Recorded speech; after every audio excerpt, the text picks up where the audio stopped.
Une rencontre interreligieuse pour la paix a regroupé ce samedi 5 octobre différents leaders religieux, les autorités politiques ainsi que plusieurs personnalités invités sous le thème Imaginer la paix, religion et culture en dialogue. Organisée par la communauté Sant'Egidio, une agence italienne pour la coopération au développement, cette rencontre a débuté par la projection de celle qui s'est tenue à Paris du 22 au 24 septembre dernier, une occasion pour les enfants déplacés et ceux dits de la rue de dire non à la guerre et oui à la paix. Les délégués des différentes confessions religieuses, notamment de l'islam, des protestants et des anglicans, ont réitéré leur engagement à demeurer les acteurs du changement en bâtissant la paix avec le soutien de Dieu. Il est le temps de réclamer la paix en communion auprès de notre Créateur dans la prière pour l'Est de la RDC. La paix est un concept profondément valorisé et recherché en islam et encouragé.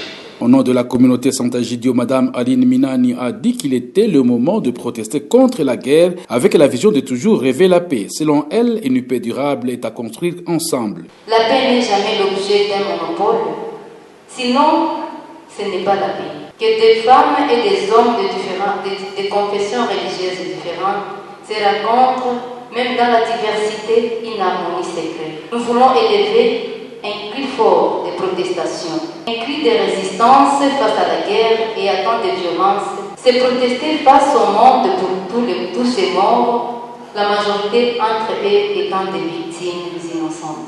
De son côté, le représentant du diocèse de Goma, Abbé Benjamin, a insisté sur certains mécanismes en faveur de la paix, entre autres le renforcement des dialogues interreligieux, pour ne citer que cela. Nous avons toujours trouvé la force de nous relever et de reconstruire.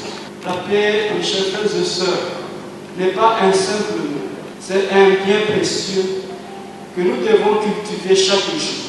C'est le socle sur lequel nous bâtissons nos familles, nos communautés, notre avenir.